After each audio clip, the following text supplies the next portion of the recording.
Bueno, buenos días a todas las personas y bienvenidos a esta charla de la Semana de la Ciencia, que este año tiene que ser online porque estamos con nuestro centro de visitantes temporalmente cerrado. Abriremos pronto y esperamos pues eso, que el año que viene ya sin duda sea de manera presencial. Em, vamos, es probable, bueno, es probable, esperemos que no, que tengamos algún problema técnico. Ayer tuvimos alguno, esperemos que hoy no sea así, pero si ocurriera, pues os pedimos disculpas de antemano. Nos encontramos ahora mismo en el Centro de Comunicaciones con el Espacio Profundo de Robledo de Chabela.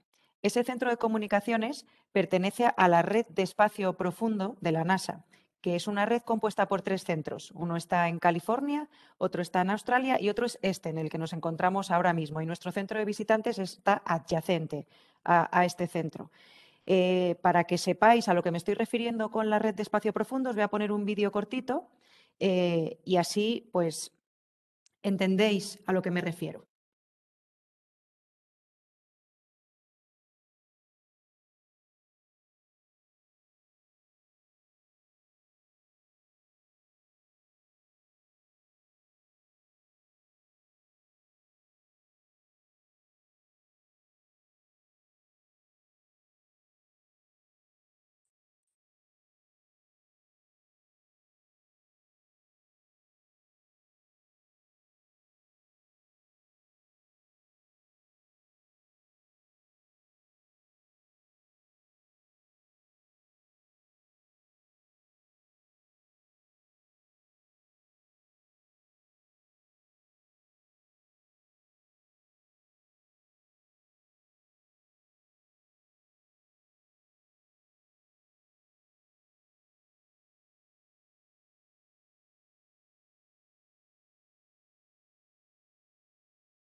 Perdonad, pero es que no se nos estaba escuchando el vídeo. Un segundo, por favor, que lo volvemos a poner.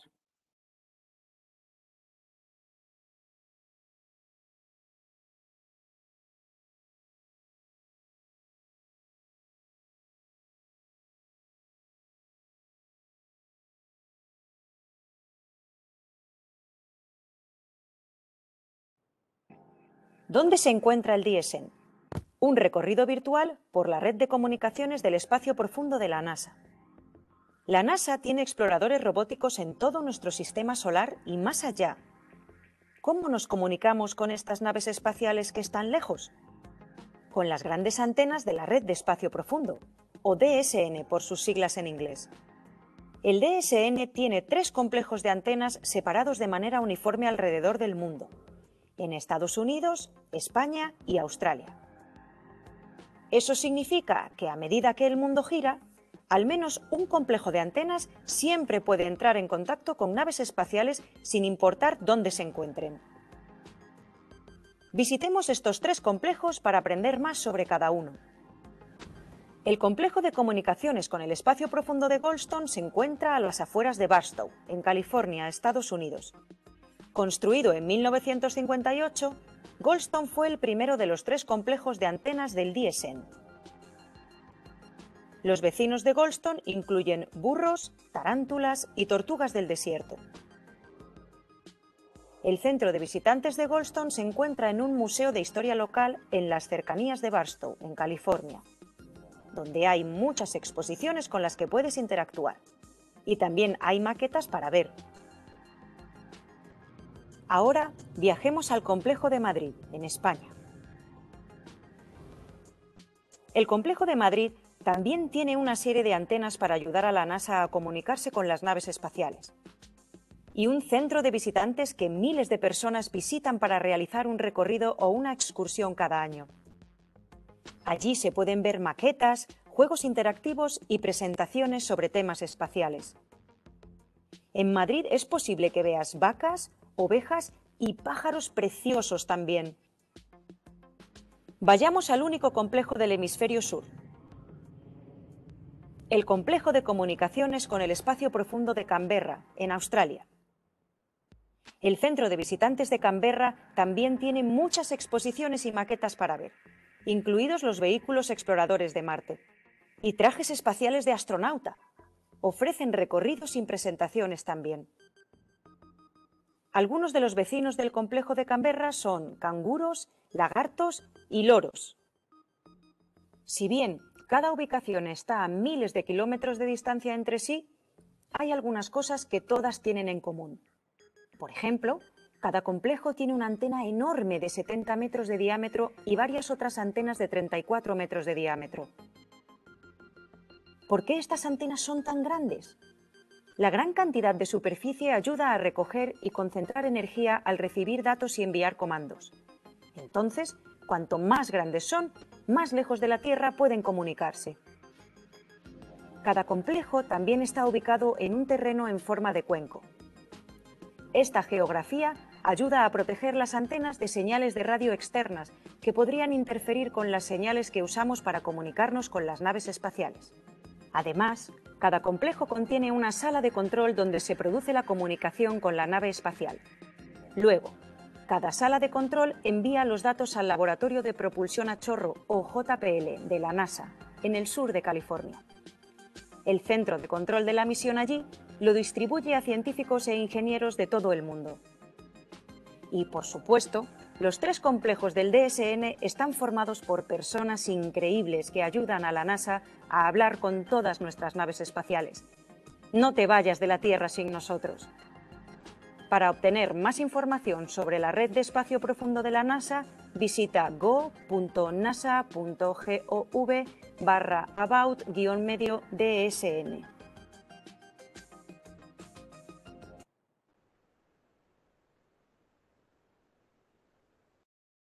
Bueno, pues esperamos que os haya gustado el vídeo y que os haya quedado muy claro ahora ya lo que es el DSN, que es la red a la que pertenecemos. Al final, bueno, al final o durante la charla, veis que abajo pone chat, abajo a la derecha, podéis hacerle a Eduardo todas las preguntas que queráis, las escribís en ese chat y luego yo cuando él termine su charla os las leeré, ¿de acuerdo? Pues nada, tenemos hoy con nosotros a Eduardo Adarve, que es un analista clínico y divulgador científico. Ha sido profesor asociado en la Facultad de Farmacia y fue directivo de varias empresas del sector químico. Fundó la empresa Quimigen en 1992, la cual dirigió hasta el 2018. Es cofundador y presidente del Club de Ciencia de Guadilla. Bienvenido, Eduardo. Muchas gracias. ¿De qué nos vas a hablar hoy? ¿Se me oye bien? Sí, perfectamente. Muy bien. Bueno, pues vamos a hablar de las misiones Apolo tripuladas y de algunas de anécdotas que no siempre se cuentan.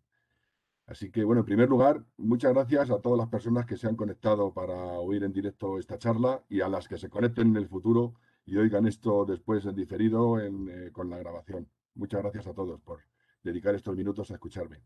En segundo lugar, gracias al Centro de Entrenamiento y Visitantes del MDSCC de NASA INTA en Robledo de Chabela por su invitación a participar, a que participe en esta Semana de la Ciencia, en sus actividades. Y, por supuesto, muchas gracias a ti, Carolina, que lo has organizado todo. Me Bueno, consta que con mucho trabajo y por tu amable presentación, por invitarme y por tu amable presentación. Bueno, yo tengo que decir que para nosotros es un honor, no es solo tus gracias por haber contado contigo, para nosotros es un honor contar contigo, con Eduardo, con todo lo Muchas que gracias. sabes. Bueno, No, no, deleítanos, no soy más que un cuéntanos. aficionado. Como tú acabas de leer, mi profesión era otra muy distinta. Bueno, pues voy a compartir una presentación y como digo, lo que voy a hacer es, voy a ponerme el cronómetro, quiero pasar de tiempo, y vamos a hablar, vamos a hablar de las misiones Polo. Si se ve. Sí, Sí, ya se ve se te bien, ve ¿verdad? perfectamente, sí, muy bien. Muy bien. Pues vamos a hablar del programa Apolo. En concreto vamos a hablar, como veis aquí, vamos a estar aproximadamente una hora con esta charla y vamos a hablar de las misiones Apolo tripuladas, de generalidades, por si repasar algunas cosas que seguramente muchas de ellas ya serán conocidas, y vamos a ir repasando temas generales del programa Apolo, pero también anécdotas particulares de cada una de las misiones que seguro que haremos que pasemos un rato entretenido. Bien, pues comenzaremos, sin más preámbulo, hablando de cuándo comenzó realmente la carrera espacial por conquistar la Luna.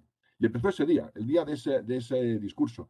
Estamos acostumbrados a ver, seguramente todos habréis visto alguna vez en televisión, al presidente Kennedy en color, en un estadio muy grande, diciendo, elegimos ir a la Luna porque es difícil, no porque fuera fácil. Bueno, pues eso no fue el principio. Ese discurso lo dio en una universidad, en la ceremonia de graduación de una universidad en septiembre de 1962. El principio fue realmente aquí, el 25 de mayo del 61. Vemos al vicepresidente Johnson allí al fondo, que tuvo mucho que ver con esto. Y aquí en este discurso el presidente Kennedy, era una sesión conjunta del Congreso y el Senado de Estados Unidos, fue cuando pidió fondos para realmente ir a la Luna, para hacer todas las inversiones que había que hacer para poner un hombre en la Luna y traerlo de vuelta. No voy a entrar en el detalle de por qué hizo eso, realmente fue lo que los jugadores de póker llaman un farol, porque en aquel momento, el 25 de mayo de 1961, todo el conocimiento acumulado que tenía la NASA y toda la experiencia que tenía la NASA sobre vuelos espaciales eran exactamente un vuelo de 15 minutos de Alan Shepard 20 días antes, el 5 de mayo. O sea que fue un verdadero farol. Si alguien tiene interés en que entremos en detalle de por qué hizo aquella proposición, pues luego en el turno de preguntas que pregunte y con mucho gusto entraré en detalles. Entonces, a partir de entonces, como digo, ya había volado, se estaba produciendo el programa Mercury. Aquí vemos a Alan Shepard a la izquierda, que fue el primer astronauta americano en llegar al espacio, no en orbitar, porque tanto él como Gus Grissom de los viajes Mercury, de las misiones Mercury, los dos primeros no llegaron a orbitar la Tierra porque el cohete que utilizaban para salir, que era un Redstone, no era más que un misil en el que habían quitado la ojiva de la bomba y habían puesto una cápsula y no tenía potencia suficiente para poner a la cápsula en órbita. Era un vuelo balístico que duraba 15 minutos nada más. Tanto él como Grissom. A partir del tercero, John Glenn, cambiaron el cohete, utilizaron un Atlas que sí tenía potencia para ponerse en órbita y ya empezaron a orbitar la Tierra. Y empezaremos con la primera anécdota. Miren, estaba previsto en el programa Mercury, la NASA lo que hizo fue aprender a volar, aprender a poner un hombre en órbita, a ver cómo funcionaban las comunicaciones, ver si se podía comer en órbita, si se podía tragar, porque había dudas de que se pudiera hacer. En fin, todo lo que es los principios básicos de los vuelos espaciales. Y la primera anécdota que quiero contar es la siguiente. Vamos a ver. El vuelo, como digo, fue un vuelo de 15 minutos. Alan Shepard le pusieron en la cápsula y por problemas técnicos, pues aquello se retrasaba. Se retrasó 1 hora, se retrasó 2 horas. A las 2 horas, Alan Shepard se comunicó con la torre de control, con el centro de control, perdón, no la torre de control, el centro de control, y dijo, necesito ir al servicio. Y le dijeron, hombre, aguántate, que eres un astronauta, estás entrenado para todo. Si esto solo es un vuelo de 15 minutos, sí, sí, pero es que llevo 2 horas aquí sentado. Bueno, aguántate, se aguantó. Pero al cabo de 1 hora más volvió a insistir, oye, necesito ir al servicio. Le volvieron a responder lo mismo. Y la tercera vez que preguntó, porque pasaban ya más de 4 horas esperando, pues dijo, necesito ir al servicio, o hacéis algo para que vaya, o me lo hago encima. Y se miraron en el centro de control, se encogieron de hombros y le contestaron literalmente, pues tú mismo. Y se lo hizo.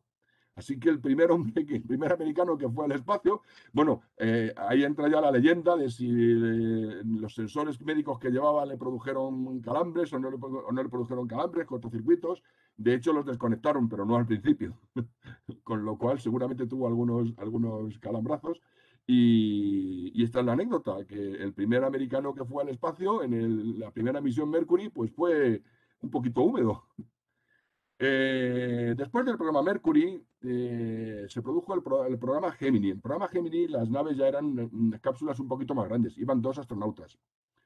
Y aquí, pues la NASA aprendió a hacer paseos espaciales fuera de la cápsula. Aquí vemos a Ed White, que fue el primer americano que hizo un paseo, una EVA, una Extravehicular Activity, que es como llaman a las actividades fuera de la cápsula. Pero además aprendieron a cambiar de órbita, cambiar de altura, cambiar de dirección. Aprendieron en la NASA con el programa Gemini, aprendió que fueron 12 misiones, aprendió a encontrarse en órbita, lo cual es francamente difícil, sobre todo en aquella época en la que no estaban los computadores, todo no era automático, se hacían muchas cosas a mano. En esto intervino ayudando a mejorar los sistemas para encontrarse, para hacer encuentros orbitales de dos naves, Buzz Aldrin, que luego iría en la misión del Apolo 11, porque Buzz Aldrin es el único astronauta que cuando se fue seleccionado astronauta ya tenía un doctorado. Tenía un doctorado en el MIT, no era cualquier cosa. O sea, el hombre tenía una buena cabeza. Y su doctorado precisamente fue sobre el encuentro de naves en órbita, de naves espaciales en órbita. Y bueno, él era doctor, como digo, y lo hacía valer en muchas ocasiones, con lo cual no era muy popular entre los demás astronautas. Le llamaban el doctor, muy entrecomillado, el doctor Aldrin.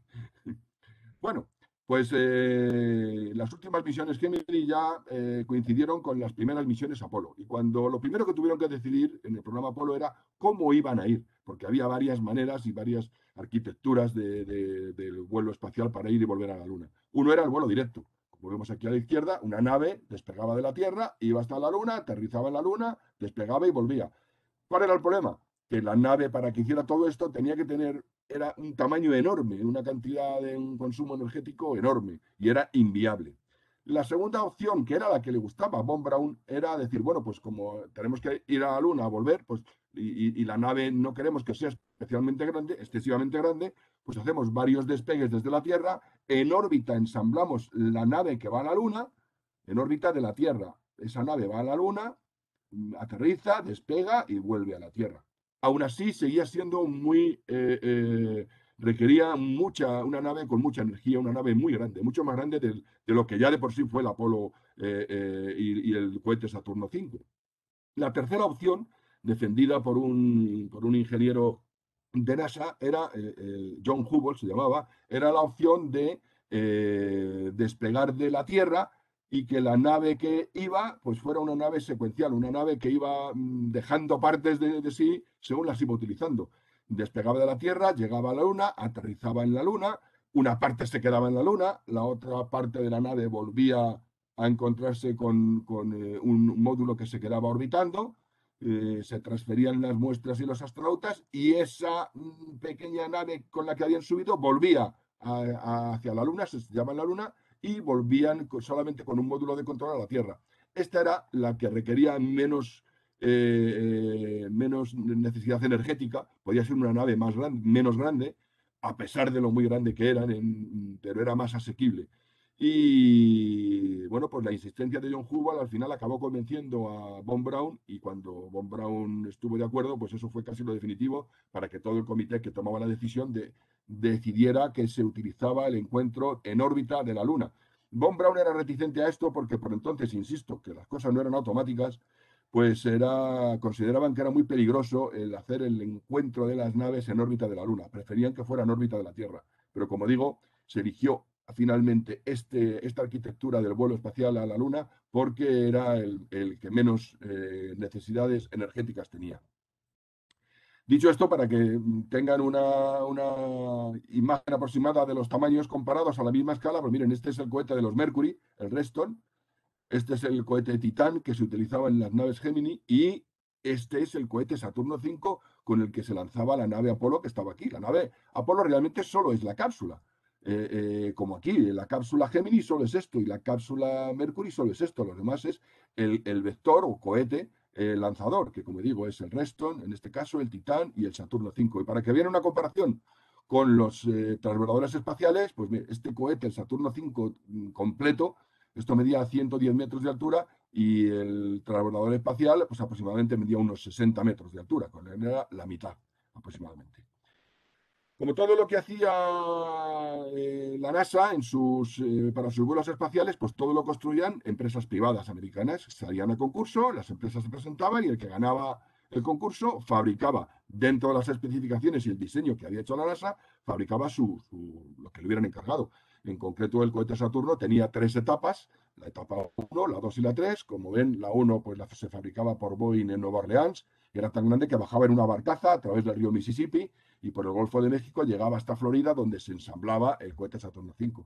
La etapa 2 se fabricaba en California por North American Airlines y igual, como era tan grande, pues lo ponían en una barcaza, atravesaba el Canal de Panamá, atravesaba el Golfo de México y llegaba a Florida. Y la etapa 3, que la fabricaba Douglas, también en California, ya era lo suficientemente pequeña, entre comillas, para poderse transportar por vía aérea. Habían modificado dos aviones, el Super Guppy y el Pregnant Guppy se llamaban, como ven, se abrían por delante y también por detrás, y por un lado metían la tercera etapa del Saturno V y al llegar a Florida, pues abrían la parte de atrás y sacaban, seguían empujando y sacaban por detrás el módulo, la tercera etapa, las cuales llegaban a Cabo Cañaveral o Cabo Kennedy, como se rebautizó después del magnicidio del presidente Kennedy, y allí se ensamblaban de forma vertical, aquí lo vemos, se ensamblaban en este edificio, que sigue existiendo, el VAB, el Vehicle Assembly Building, el edificio de ensamblado de vehículos, que en su momento fue el edificio de una sola planta más grande del mundo. Tenía 160 metros de altura y unos 140 en cada uno de los lados. O sea, era realmente enorme. Era tan grande que se podían ensamblar 4 Saturnos 5 a la vez. Aquí también se ensamblaron los transbordadores espaciales. Tan grande que tenía microclima propio. Es decir, la cantidad de aire que había dentro era tan grande que en los días húmedos de Florida se podían formar nubes, incluso haber llovizna dentro entonces del edificio, para lo cual se instalaron 125 ventiladores industriales en el techo para renovar el aire y que no hubiera esa condensación.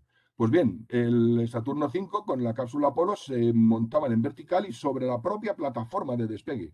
Cuando ya estaba montado este vehículo, que también lo encargó la NASA, se construyeron 2, costaron 14 millones de dólares cada uno y en su momento eran los vehículos, los automóviles, porque eran vehículos autoportantes más grandes del mundo.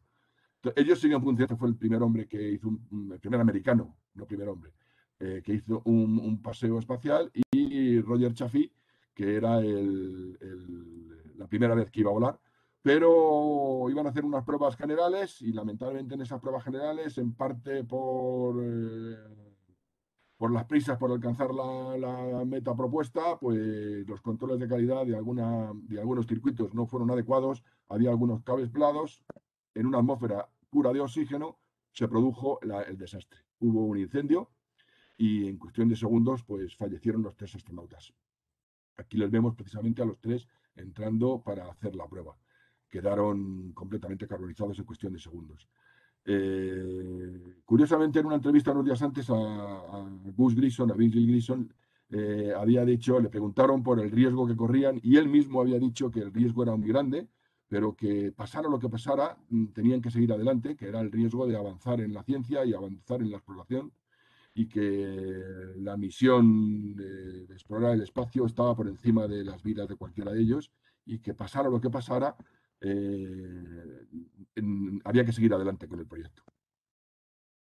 Este accidente hizo que se retrasara todo, se suspendieron los vuelos, se rediseñó completamente la cápsula Apolo, y eso hizo que, bueno, pues hubo algunas de las misiones Apolo no tripuladas se cancelaron y otras empezaron siendo no tripuladas que sí se hicieron. Por ejemplo, la 4, 5 y 6 fueron misiones no tripuladas, que no vamos a entrar en detalles con ellas, y la primera misión tripulada fue la del Apolo 7. Fíjense la fecha, 11 de octubre del 68, 9 meses antes del famoso Apolo 11, que se celebró hace un par de años, se celebró el 50 aniversario de la llegada del hombre a la Luna. Por cierto, no hay que desmerecer a los demás, la NASA sigue celebrando el 50 aniversario de las misiones Apolo, porque hubo no solamente el Apolo 11, hubo más misiones, como vamos a ver dentro de un momento. El pasado mes de agosto, la NASA celebró el 50 aniversario del Apolo 15, el próximo mes de abril celebrará el 50 aniversario del Apolo 16 y en diciembre del año que viene, de 2022, celebrará el 50 aniversario del Apolo 17. Para entonces, supongo que ya habrán empezado a hacer vuelos de prueba a las misiones Artemisa, por lo menos la Artemisa 1 se espera para últimos de este año, primeros del año que viene, o Artemis, como se dice en inglés. Para mí me gusta, estoy haciendo la charla en español, pues decirlo en español, Artemisa. Con la Artemisa 2 habrá un vuelo orbital alrededor de la Luna tripulado que no aterrizarán, y para el 2023 se espera el Artemisa 3, en el que ya habrá vuelos tripulados que volverán a pisar la Luna. Esperemos que esta vez sea una mujer y probablemente haya pise también la Luna algún astronauta afroamericano. Pues bien, el primer vuelo Apolo tripulado fue, como digo, el Apolo 7. Aquí vemos a los tres, a Shira, a Isel y a Cunningham.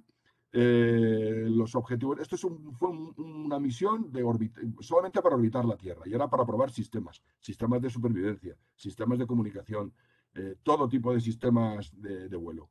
Pero hubo un imprevisto, y es que uno de ellos pues iba incubando la gripe y contagió a sus compañeros, y los tres se contagiaron de gripe. Y una cosa que en la Tierra no tiene mayor importancia, salvo un poco de fiebre y tal, en ingravidez, en el espacio, fue un problema muy serio.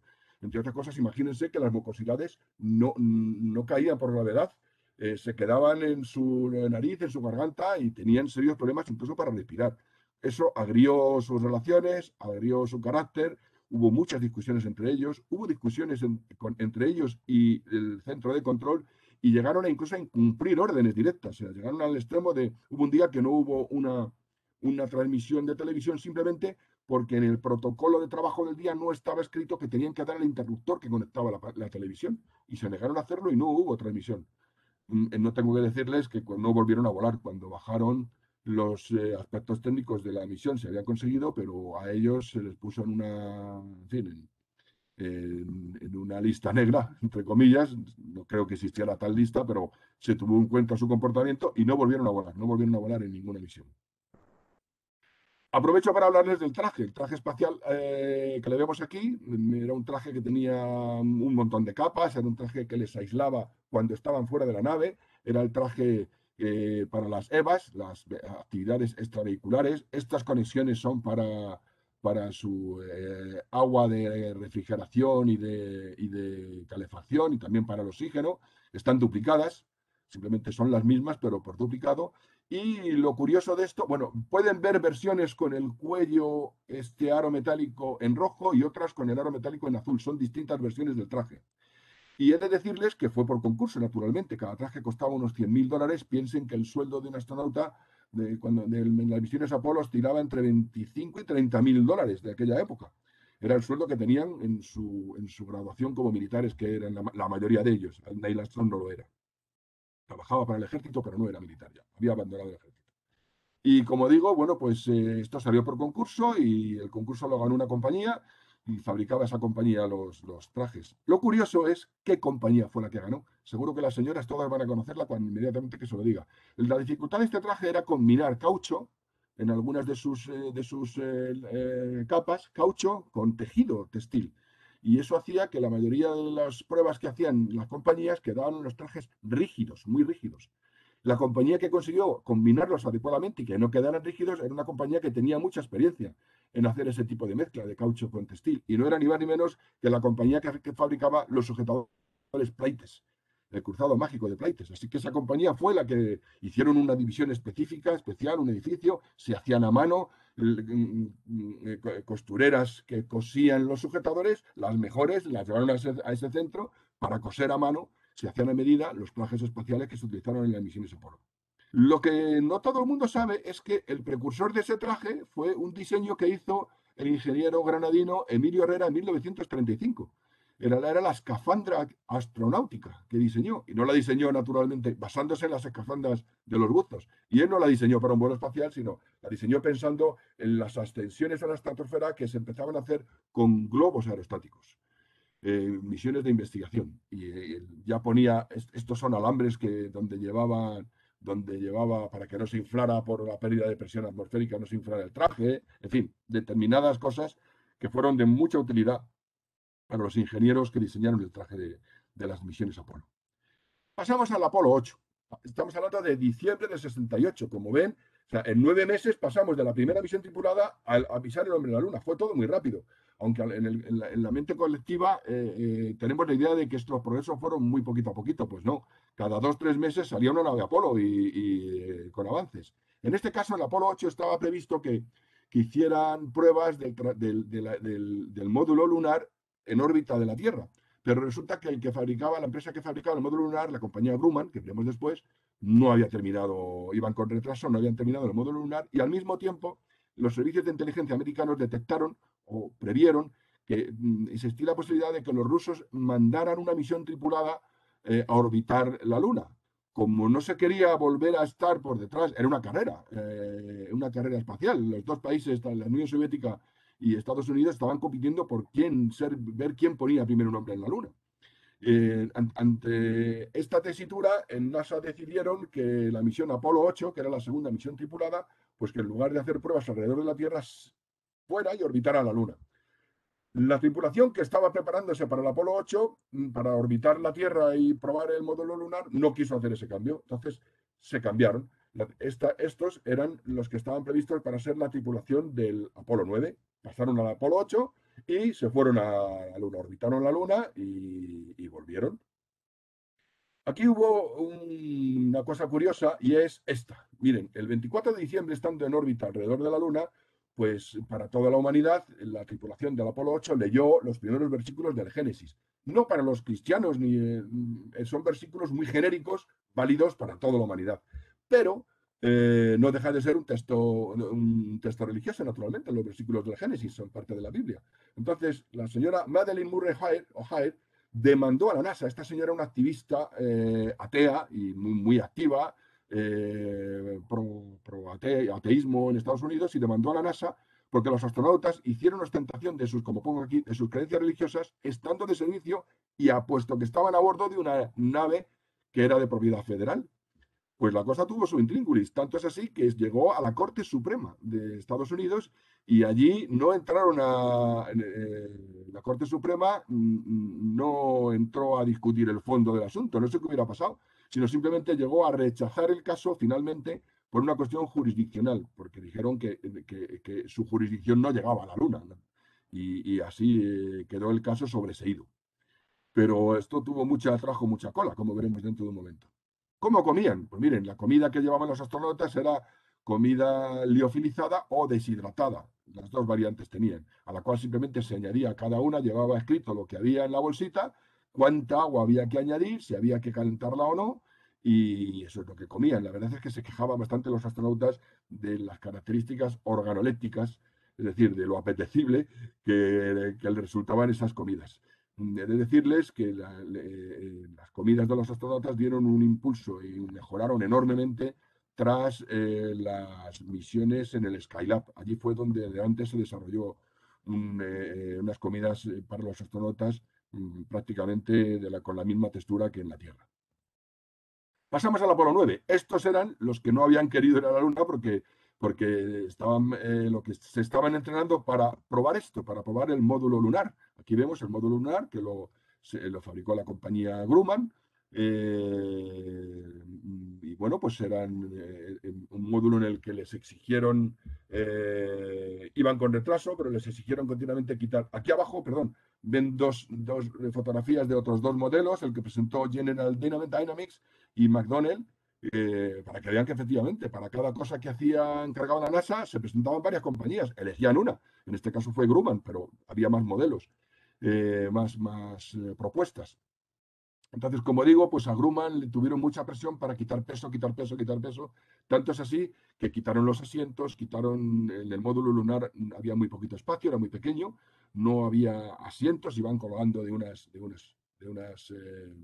digo colgando porque cuando bajaban a la Luna ya había gravedad, un sexto de la de la Tierra, pero había gravedad. Entonces iban sujetos con correas, pero no llevaban asientos, ni mucho menos camas, para descansar. Uno de los astronautas descansaba durmiendo aquí, sentado encima del motor de despegue, y el otro agazapado en el suelo, como buenamente podía. Imagínense los problemas que tuvieron los del Apolo 13, luego lo hablaremos de ello.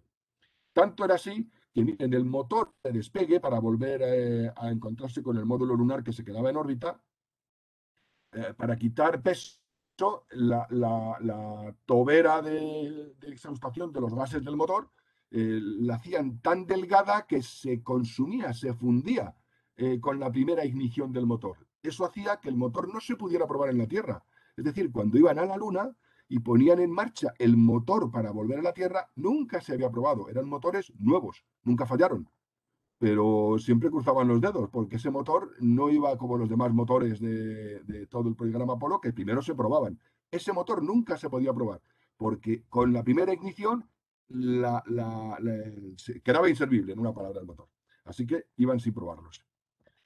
Pasamos al Apolo 10. En el Apolo 10 fue un ensayo general de lo que iba a ser el vuelo de los astronautas para llegar a la Luna, y lo hicieron todo exactamente igual, con la diferencia de que cuando el módulo lunar estaba descendiendo hacia la Luna y estaba a 15 kilómetros de altura de la Luna, pues daban a abortar y volvían, se encendía el motor de despegue y volvían a encontrarse con el módulo de control de mando en órbita, es decir, no llegaban a aterrizar. Y por si tenían la tentación de decir, bueno, ya que hemos llegado hasta aquí, vamos a ser los primeros hombres en la historia y a pasar a la historia como los primeros hombres que aterrizan en la Luna. Pues para evitar esas tentaciones, ellos lo sabían, NASA no les había puesto el combustible de retorno, para que nos entendamos. No tenían suficiente combustible para volver desde la superficie de la Luna, para que todas las condiciones del ensayo fueran iguales que las que iban a ser en el vuelo real, que fue el siguiente, el Apolo 11, pues llevaban un lastre que pesaba lo mismo que el combustible que les faltaba, pero no llevaban suficiente combustible. Es decir, si hubieran sucumbido a la tentación de decir, vamos a ser los primeros en aterrizar en la Luna, pues hubieran sido los primeros, pero no los primeros en despegar, se hubieran tenido que quedar allí. Naturalmente no lo hicieron. Pero bueno, la NASA les compensó. Cernan fue el comandante del Apolo 17 y pisó la Luna. John fue el comandante del Apolo 16 y pisó la Luna. Y a Stafford le propusieron ser el comandante de una de las misiones entre el Apolo 18 y el Apolo 20, que estaban previstas. Pero él rehusó. Hizo muy bien, porque esas 3 misiones después se cancelaron por motivos de presupuesto y por motivos de pérdida de interés por parte de la opinión pública americana. Y en Estados Unidos el contribuyente es el que manda. Si no había interés, que se demostraba con las audiencias de la televisión por parte de los americanos, de seguir con el programa Apolo, se suspende, y eso hicieron, suspender el 18, el 19 y el 20. En cambio, él sí participó en algunas de las misiones posteriores de NASA. Miren, aquí pongo una cámara en color que ya llevó el Apolo 10. El Apolo 10 hizo las primeras transmisiones en color desde la Luna, desde el interior de la cápsula Apolo, de la nave Apolo. Fíjense qué tamaño tienen. Esto explica por qué en el Apolo 11 las imágenes en vídeo que hay en la superficie de la Luna son en blanco y negro, porque la cámara en color era excesivamente grande como para poder manejarla de momento. Y el Apolo 11 no bajó a la Luna con cámaras en color. Vamos a hablar de la higiene. Miren, cómo hacían pis y caca los astronautas en las misiones Apolo. Pues en cuanto al pis, cuando estaban dentro de la nave, lo que hacían era lo hacían en un contenedor, y luego pues ese contenedor se conectaba y se expulsaba la orina al exterior. Pero cuando tenían el traje A7L, es decir, el traje de las actividades extravehiculares, pues no podían hacer pis de ninguna manera. Entonces, lo que diseñaron fue esto: diseñaron una especie de preservativo, como ven aquí, que se colocaba el astronauta, y esto a su vez se enganchaba a una cánula que iba a una bolsa en su pierna. Y bueno, pues así era como lo pensaban solucionar. El problema surgió en que esto lo diseñaron en 3 tamaños. Lo diseñaron en tamaño grande, pequeño y mediano. Cuando empezaron a hacer pruebas, pues lo primero que vieron es que a todos se les salía el dispositivo y naturalmente no funcionaba. Se les pasaba lo que les pasó a la Cepheid. Hicieron un comité para ver dónde estaba el problema, y en el comité encontraron que es que todos los astronautas pedían el tamaño grande, y parece ser que les venía grande a la mayoría de ellos. ¿Cómo lo solucionaron? Pues en ese comité había un psicólogo, y el psicólogo dijo algo. Esto les puede parecer una broma, pero no lo es, esto es cierto. El psicólogo dijo: cambien el nombre a los dispositivos. En lugar de grande, pequeño y mediano, pónganles en inglés, pero el equivalente en español sería: pónganles grande, enorme e inmenso.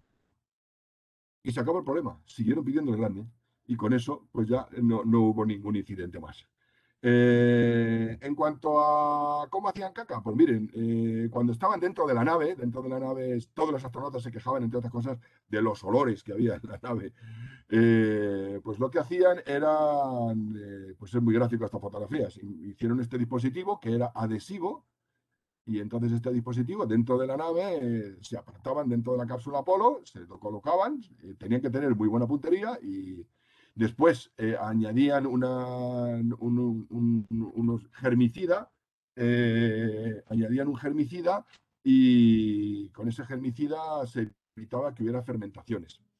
Como digo, tenían que tener muy buena puntería, porque si no estaba bien colocado, pues podían surgir cosas como sucedió en el Apolo 10.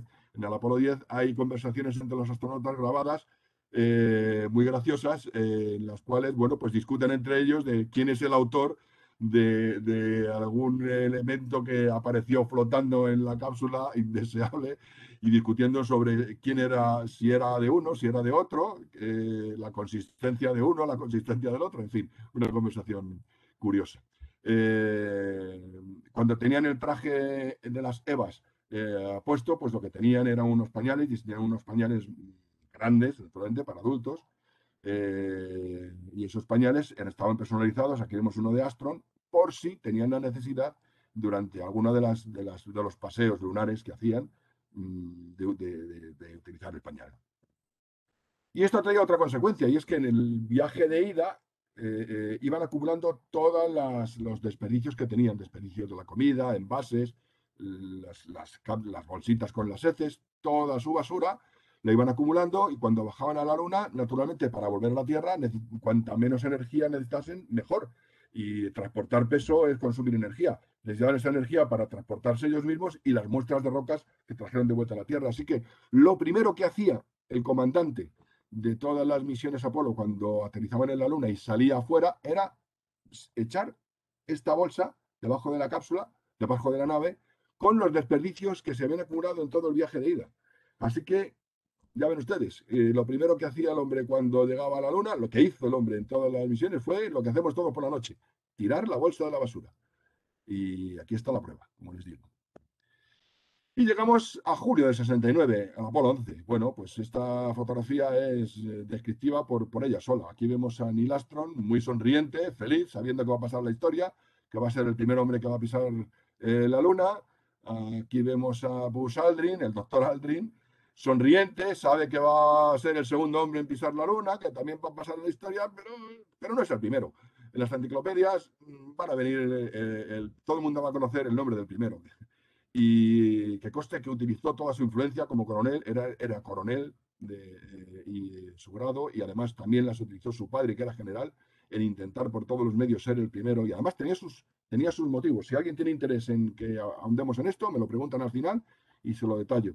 Pues tenían interés en ser el primero, pero no lo consiguieron. Y aquí vemos a un hombre serio, responsable, a Michael Collins, que él no está tan feliz porque sabe que no va a pisar la Luna. Sin embargo, muchas veces me han preguntado que si no era frustrante para el astronauta que se quedaba orbitando en la Luna. Pues he de decirles que no. Al menos ellos lo cuentan así en sus memorias. Que el que se quedaba orbitando no se sentía frustrado. Y les voy a explicar por qué. Ellos cuentan, en los astronautas en sus memorias, cuentan que ellos, por encima de todo, eran pilotos. Entonces, para ellos lo más importante era pilotar la nave. El hecho de bajar a la Luna, dar un paseo y coger rocas, ellos no eran científicos, no eran geólogos, no eran. Para ellos lo importante era pilotar la nave y su misión era ir a la Luna y volver. Entonces, para el que se quedaba arriba era una misión muy importante porque he de decirles que no era una actividad pasiva el quedarse esperando en el módulo lunar.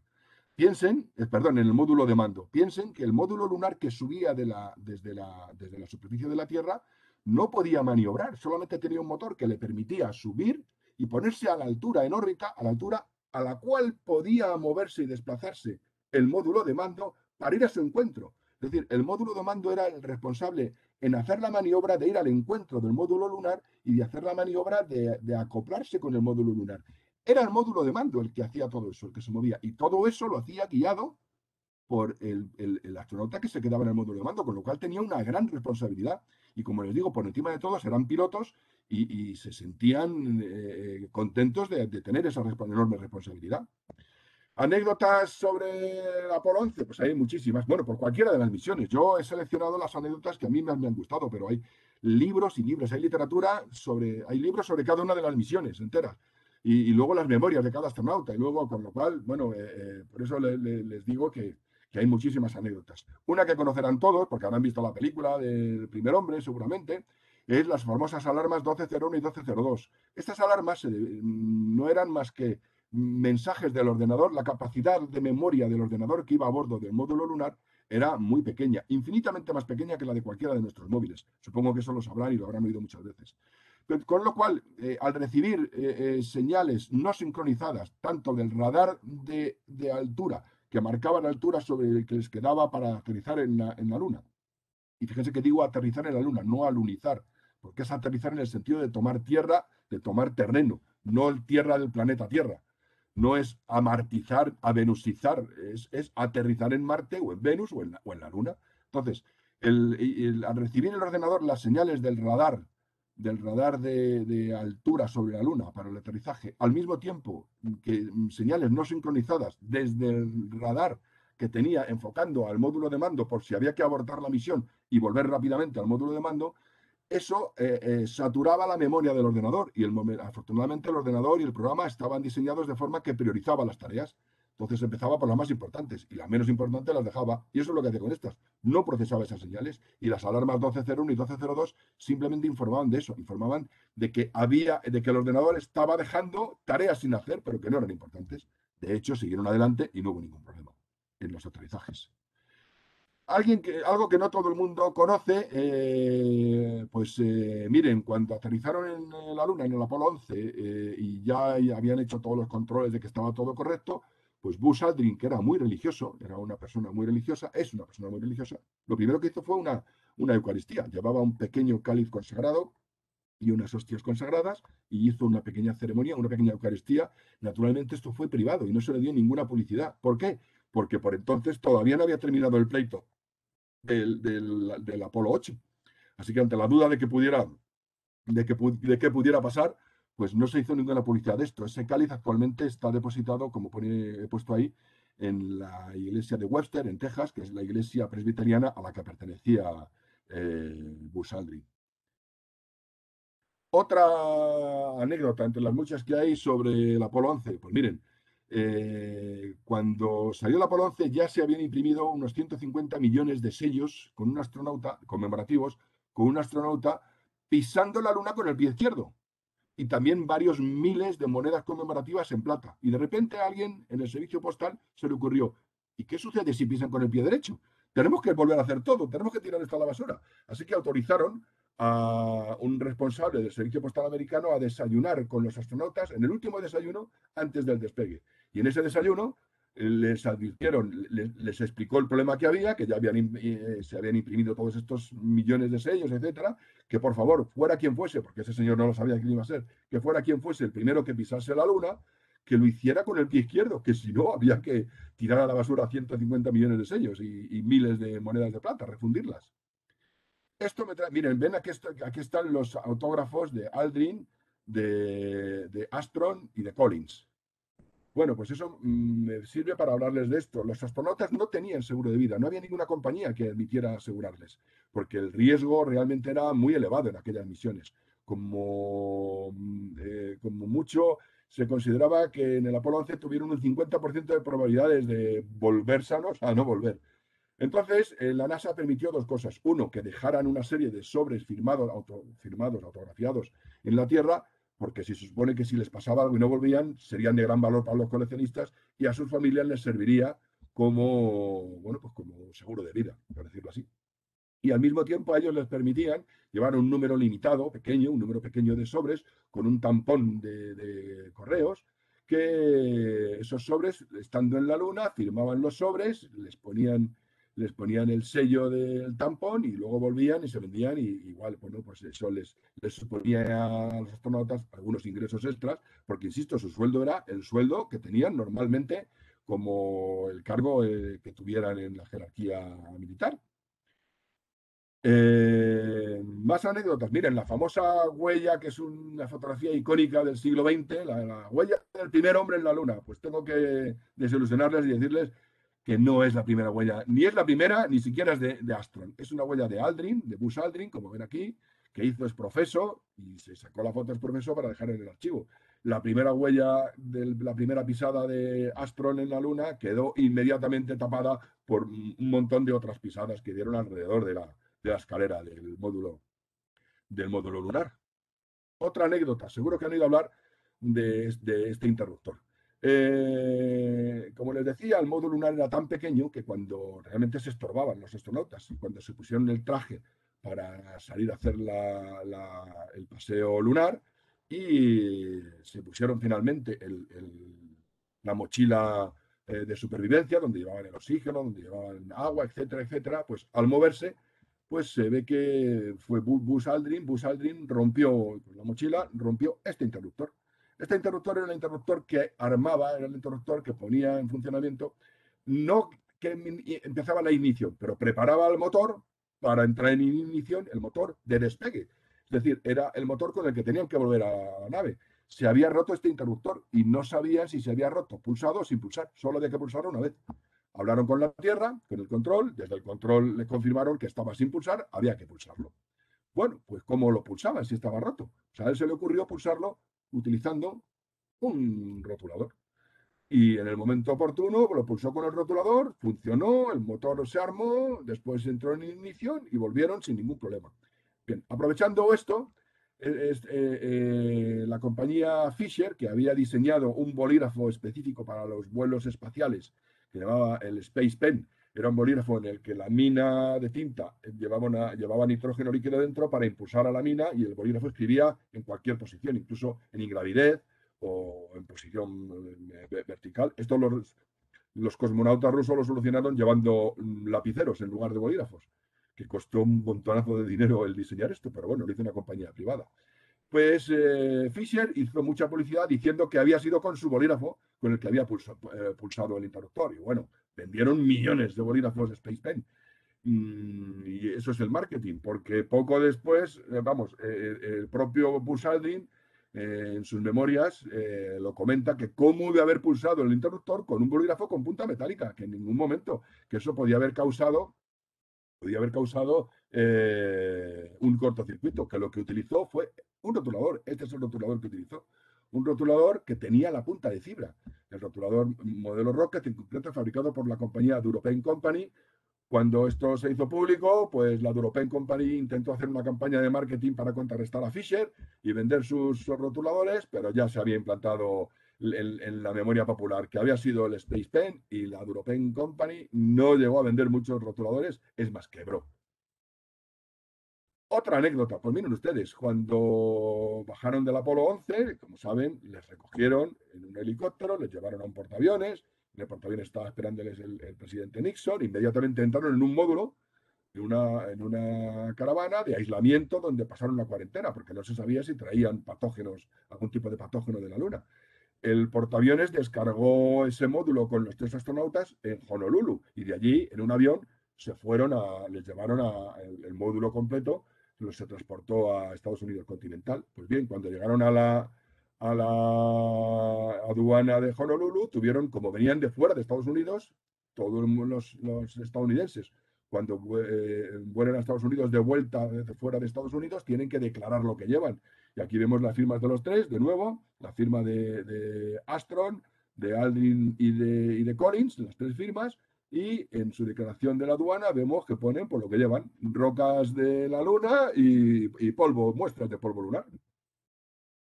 Pero tuvieron que pasar, es una aduana de lo más estricta, la aduana de Hawái, por motivos de su aislamiento ecológico. De hecho, por experiencia, te pasan las maletas cuando llegas por una máquina que destruye cualquier semilla o cualquier animalito vivo que llevaras dentro, si es que alguien llevara algo, y si llevas una mascota, te la hacen tener en cuarentena.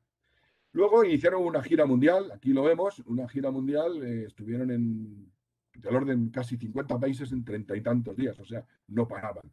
Y como vemos, pues vinieron también a España. Aquí les vemos con las monteras de torero. Lamentablemente, a pesar de lo importante que fue la colaboración del centro del MSDCC y del centro de Frenderillas, de NASA en Frenderillas, entonces no tuvieron tiempo, iban tan rápido en las visitas a cada país que no tuvieron tiempo en aquel entonces de visitar los centros de NASA, ni en Frenerías ni en Robledo. Pasamos al Apolo 12. Aquí les vemos a todos muy sonrientes. Estos eran amigos entre ellos. Los del Apolo 11 no eran amigos entre ellos. Tenían una relación estrictamente profesional, cordial, pero estrictamente profesional. Ellos no convivían, ni hacían barbacoa, ni se juntaban las familias, como en el Apolo 12, que sí lo hacían. Eran realmente amigos entre ellos. Y además muy divertidos y hacían. Pues bien, aquí tuvieron varias anécdotas en el Apolo 12. Nos encontramos la primera, pues que durante el despegue les cayeron dos rayos, uno en la plataforma de despegue y otro a los pocos segundos de despegar. Y esto hizo que los sistemas eléctricos de la cápsula Apolo se quedaran inutilizados, se quedaran desconectados. Durante unos instantes se dudó si se iba a abortar la misión, pero como una flecha salió el ingeniero John Aaron, al que desde entonces le llamaron el hombre misil con ojos de acero, hombre misil por la rapidez en contestar y ojos de acero porque creo que tenía los ojos grises. Pues, y dio la instrucción de cambiar SC auxiliar. Todo el mundo, hasta el director de vuelo, se quedaron mirando, no sabían lo que era eso y preguntaron, le pidieron que repitiera la instrucción y él insistió, cambiar SC auxiliar. Le transmitieron la orden a los tripulantes del Apolo 12 y solamente uno sabía lo que era. En concreto, Alan Bean, este señor, supo de inmediato lo que era, porque en una de las pruebas lo había hecho. John Aaron era el ingeniero encargado de todos los sistemas eléctricos, era exhaustivo y conocía todo. Y entonces simplemente cambió un interruptor, pasaron al control, a actuar con baterías y todo funcionó perfectamente. Otra anécdota es que, miren, cuando estaban en camino hacia la Luna, iba el módulo lunar, que se desprendía de la tercera etapa. En camino de la Luna se desprendía de la tercera etapa del Apolo del Saturno V, se enganchaba al módulo lunar, y el módulo de mando con el módulo lunar iban independientes hacia la Luna, y por otro lado quedaba la tercera etapa del Saturno V, la cual con los motores auxiliares se proyectaba y se lanzaba para que chocara contra la Luna y produjera un lunemoto, o sea, un terremoto lunar, que fuera captado por el sismógrafo que habían dejado los del Apolo 11. Pero resulta que, bueno, pues la potencia con la que se lanzó los motores auxiliares fue excesiva y no impactó con la Luna. Pasó de largo a la Luna y se quedó orbitando alrededor del Sol, el módulo de la tercera etapa del Apolo 12. Esta fotografía es de un módulo de la tercera etapa, pero del Apolo 17, para nuestro caso es exactamente igual, porque no he encontrado ninguna foto del módulo de la tercera etapa del Apolo 12. Pues bien, años después, en septiembre de 2002, un astrónomo aficionado, Bill Jones, detectó un asteroide acercándose a la Tierra, el asteroide J002E3. Y cuando se acercó más, descubrieron que era la tercera etapa del Apolo 12. Estuvo orbitando la Tierra durante un tiempo y pasado un tiempo, por interacciones gravitacionales con la Luna, volvió a salir disparado y actualmente sigue orbitando alrededor del Sol. No sabemos si volverá a ser captado dentro de unos años. En el Apolo 12 intentaron hacer un aterrizaje de precisión, porque en el Apolo 11, miren, esta era la zona donde estaba previsto que el espacio, la superficie, donde estaba previsto que aterrizara el Apolo 11 y aterrizó ligeramente fuera. Si alguien tiene interés en saber por qué, me lo preguntan al final y les cuento detalles. Pues bien, con el Apolo 12 se quiso que se hiciera un aterrizaje de precisión y miren, pues prácticamente cayó en el centro. Esta era la zona mucho más pequeña, la zona prevista para el Apolo 12 y aterrizó prácticamente en el centro de esa zona. No es el aterrizaje de más precisión que se hizo, fue el del Apolo 14, pero este fue suficiente, tuvo muchísima precisión. Tanto es así que se pretendía que el Apolo 12 aterrizara cerca de la nave Surveyor 3. Aquí ven a la nave Surveyor 3 y aquí ven al Apolo. Lo hizo, de aquí a aquí hay aproximadamente 200 metros. Aunque parece que está muy lejos, en la Luna las percepciones, las distancias, porque no hay elementos de referencia, se aprecia muy mal. Estos son unos 200 metros, o sea que consiguieron sobradamente el llegar, hacer el aterrizaje de precisión. Y aquí vemos al comandante con una fotografía que le ha sacado Alan Bean, este es el comandante Conrad, en el que, bueno, pues está tomando unas piezas del Surveyor 3 que volvieron a la Tierra y también tienen sus anécdotas. Pero no voy a entrar en ellas ahora. Si alguien tiene interés en que hable del Surveyor 3, que lo pregunte al final.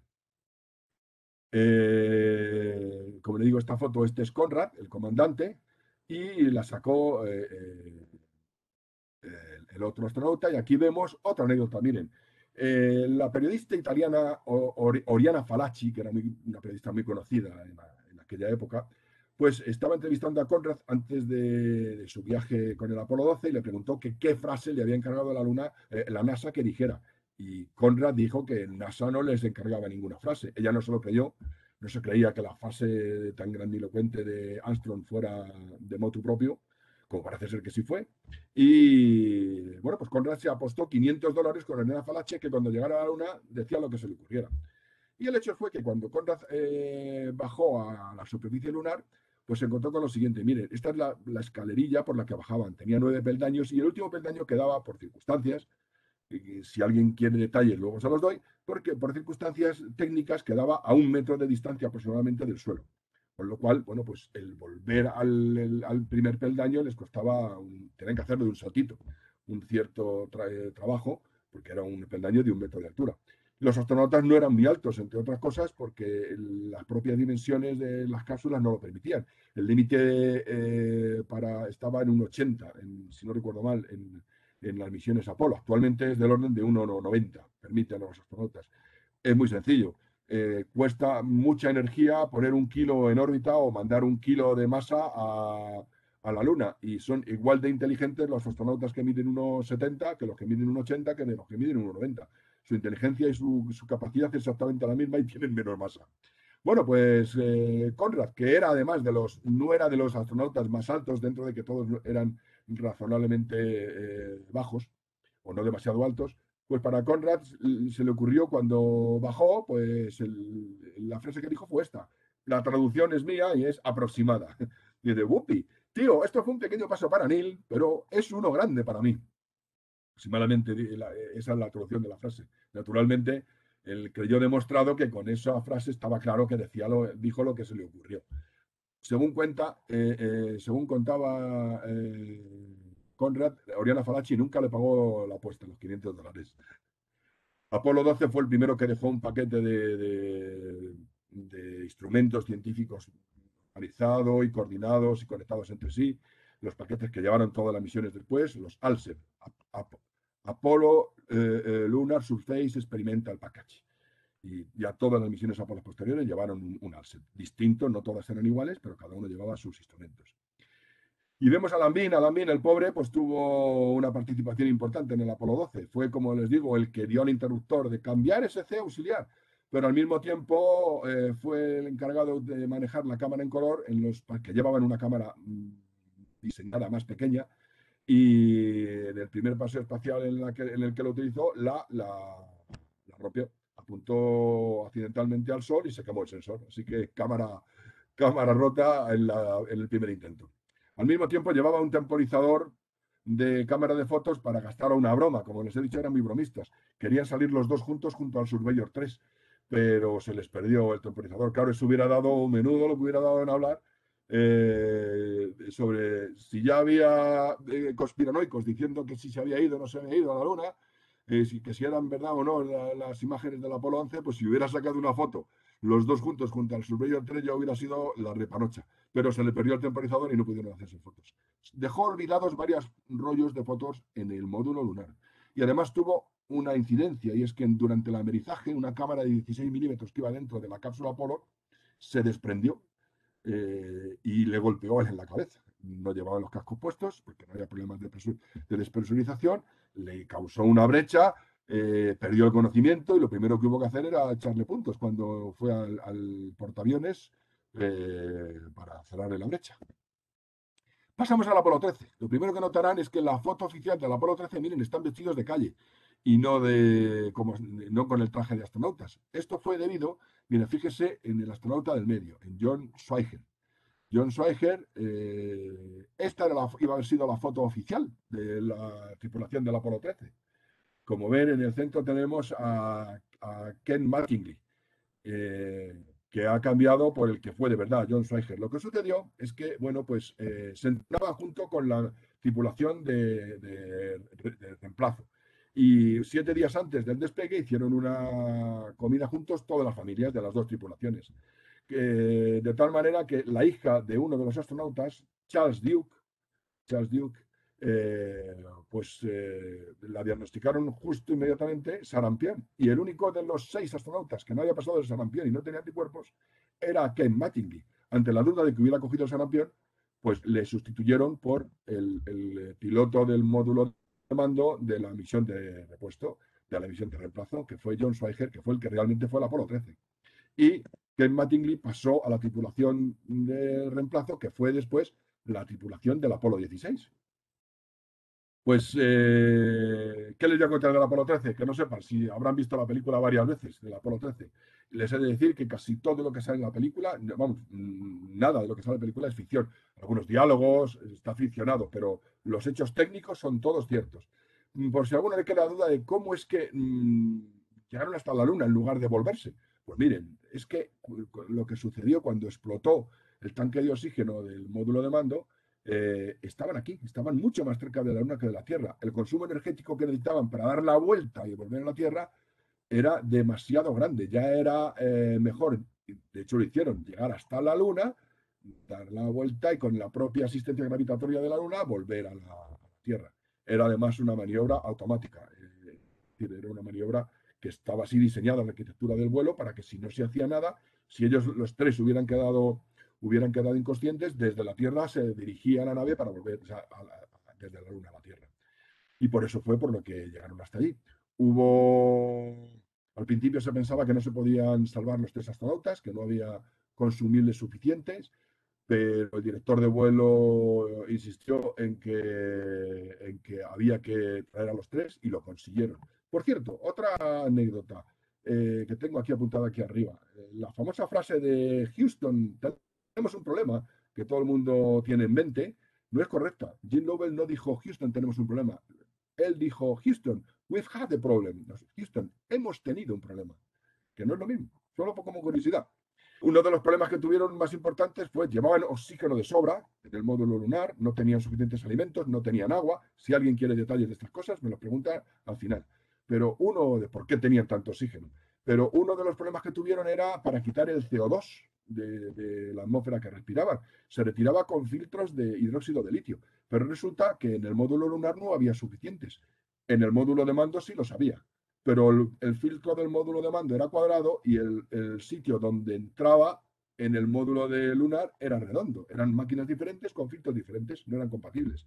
Entonces esto fue un gran problema al encontrar la manera. Lo consiguieron naturalmente, como se ve en la película también, de cinta americana, plásticos, una tubería. Consiguieron hacer que el filtro cuadrado funcionara en la máquina donde tenía que entrar un filtro redondo. ¿Cómo descansaban? Pues miren, en condiciones normales descansaban en un saco de dormir, se retiraban, se plegaban 2 de los asientos y dormían 2 astronautas en un saco de dormir. No, es que simplemente era para que no flotaran y no se golpearan con algo. Y el tercer astronauta dormía sobre el asiento. ¿Por qué? Esto era así porque inicialmente estaba previsto que un astronauta estuviera siempre de guardia, no durmieran los 3 a la vez, pero se vio que era mucho más práctico que durmieran los 3 a la vez y eso es lo que hicieron. Y al final. Pasemos al Apolo 14. Bueno, no les cuento los problemas de espacio que tuvieron. Piensen que el módulo lunar, les contaba antes, que dormían en el suelo y sentados porque no había nada. Estaba previsto para el espacio, para que mal cupieran 2 astronautas y estuvieran durante 2 días. Y en el Apolo 13 tuvieron que estar 3 astronautas durante 5 días. O sea, los problemas de espacio fueron terribles. Y pasamos al Apolo 14. Lo primero que notarán será un sonriente Alan Shepard, que fue el primer hombre que hemos visto al principio de la charla, que fue al espacio, el primer americano que fue al espacio, y dejó de volar porque le diagnosticaron síndrome de Meniere, tenía vértigo, se operó, se entrenó y consiguió volver a ser apto para volar, y fue el comandante del Apolo 14. En este vuelo notarán estas rayas rojas, era porque en las fotografías del Apolo 12 había dificultad en distinguir cuándo era el comandante y cuándo era Alan Bean. Entonces, desde entonces, y lo siguen haciendo, a los comandantes de las misiones les ponen unas rayas rojas en los brazos y en las piernas para identificarlos en las fotos. Precisamente Alan Shepard, que es la frase que él dijo cuando fue a la Luna después de haber pasado tantas calamidades con la cirugía y con el entrenamiento para volver a ser apto para volar, dijo, ha sido un largo camino, pero aquí estamos. Al fin, aquí estamos, dijo. Por cierto, fue el hombre menos joven, vamos a decirlo así, en pisar la Luna. Cuando pisó la Luna tenía 47 años. El más joven fue el padre de la niña de sarampión, precisamente, que lo veremos en el Apolo 16. Charles Duke, que pisó la Luna con 36 años. Pues Alan Shepard era un forofo de jugar al golf y entre sus objetos personales coló, todos los astronautas colaban alguna cosita entre sus objetos personales, pues él coló dos pelotas de golf, dos bolas de golf y un palo plegable, un hierro, creo que era un hierro 5, plegable. Y bueno, pues aquí le vemos en una fotografía, lo hay en vídeos, si lo buscan Alan Shepard Golf en la Luna, y les saldrá el vídeo de cómo da las dos bolas, cómo golpea las dos bolas de golf. Él dijo que se habían ido con la gravedad de la Luna, que habían ido millas y millas y millas y millas. Curiosamente, este año, en febrero, el analista de imagen de NASA, Andy Saunders, ha encontrado las dos pelotas de golf a pocos metros del sitio donde las dio. Las dio desde aquí y las pelotas cayeron aquí. O sea, a los pocos metros. Como todo jugador de golf, pues él presumió de haber lanzado las bolas muy lejos, muy lejos. Yo también he presumido alguna vez y se me han quedado a los pies. Otra anécdota, miren, árboles lunares. El astronauta Stuart Rosa, que se quedó orbitando la Luna, tenía formación en agronomía y él llevó semillas de árboles que a la vuelta se plantaron por todo el mundo, como los árboles lunares. A España vinieron algunas semillas, pero no se sabe dónde están. Esta fue la última tripulación que hizo la cuarentena, porque ya se comprobó que no había ningún riesgo biológico. En el Apolo 15 lo que notamos, aquí les vemos al comandante con sus rayas rojas respectivas, como ven, y fueron los primeros que llevaron un rover lunar con el cual se pudieron, fabricado por concurso por Boeing en colaboración con el Delco Electronics, nadie podía suponer, que era del grupo General Electric. Todo el mundo asumía que si un vehículo, que si un automóvil iba a la Luna, tenía que estar por medio General Motors, que era el gigante de los coches de Estados Unidos en aquella época. Pues como digo, iba plegado. Si alguien quiere detalles de por qué pudieron llevar este peso extra, pues con mucho gusto en las preguntas se lo podré contestar. Entre las rocas que trajeron los del Apolo 15, los astronautas del Apolo 15, hay dos que destacan. Una, la roca Génesis, la más antigua de las que trajeron, con 4.100 millones de años de antigüedad, y la roca Gran Scott, de 3.300 millones de años, que su particularidad es que se dividió en 13 segmentos que se repartieron por el mundo como muestras de buena voluntad, y uno de esos segmentos de la Gran Scott está en Madrid, se expone en el Museo del Centro de Entrenamiento y Visitantes, que ahora está cerrado y está bien custodiada la roca lunar, pero cuando vuelva a estar abierto supongo que volverá a estar en exposición la roca lunar y todos ustedes podrán, tiene un buen tamaño, es para mí es la guinda del museo, o sea, la pieza estrella de ese museo, que tiene muchas cosas interesantes, pero esa es espectacular desde mi punto de vista. Llevaron a cabo el experimento de Galileo. Galileo había previsto que en ausencia de atmósfera la gravedad de un planeta atrae con la misma velocidad, a los objetos, y ellos lo comprobaron. Soltaron una pluma de halcón, como corresponde a su módulo lunar, que se llamaba Falcon, y un martillo de sus herramientas, y los dos cayeron a la vez. Si lo quieren ver en vivo, busquen en Google, busquen experimento Galileo, Apolo 15, y les saldrá el vídeo de esto. Yo no pongo vídeos para no dedicarme mucho tiempo a los vídeos. También dejaron una placa con el nombre, una placa conmemorativa, extraoficialmente, no era una placa oficial de NASA, pero una placa conmemorativa con el nombre de todos los astronautas que habían muerto, americanos y soviéticos, en la carrera espacial. Y una estatua que había hecho un escultor belga, que tienen Paul van Heindonck, o algo así, no sé cómo se pronunciará, una pequeña estatua de platino de 9 centímetros que se llamaba el astronauta caído. Hubo polémica porque se supone que solo esta era una pieza única, pero el escultor después hizo alguna más y quiso venderlas. La NASA se enteró, le amenazaron con un pleito y la cosa se solucionó. La NASA finalmente le compró alguna de esas esculturas, no se vendieron a nadie más y actualmente está en un museo, pero insisto, es una escultura extraoficial. Está en alguno de los museos de la NASA. Les falló un paracaídas, la única misión en la que un paracaídas les falló. Al amerizar no pasó nada porque estaba previsto que la cápsula Apolo pudiera amerizar con 2. Llevaban un tercero solo como redundancia, por si pasaba esto, por si fallaba uno. ¿Se acuerdan de lo que les conté de los sobres de la Luna? Pues los del Apolo 15 tuvieron un incidente, se pasaron un poquito de frenada. Vamos a ver, un comerciante de filatelia alemán les propuso darles $7.000 a cada uno por cada 100 sobres sellados que le trajeran de la Luna. Y bueno, pues se llevaron 300. $21.000 para cada uno, que era casi el sueldo de un año. Pero es que además dijeron, bueno, pues ya que estamos, llevamos otro poquito más. Llevaron otros, cada uno se llevó otros 100 mal para cada uno individualmente. Total, que cuando volvieron empezaron a salir sobres matas sellados en la luna del Apolo 15, a mansalva, la luna, el NASA se enteró, les expedientó, ellos devolvieron el dinero, devolvieron los sobres que todavía tenían, pero aún así la NASA no les volvió a poner en ninguna misión. Cosa curiosa, después la NASA quiso vender los sobres que ellos habían devuelto, muchos años después, y entonces ellos demandaron a la NASA.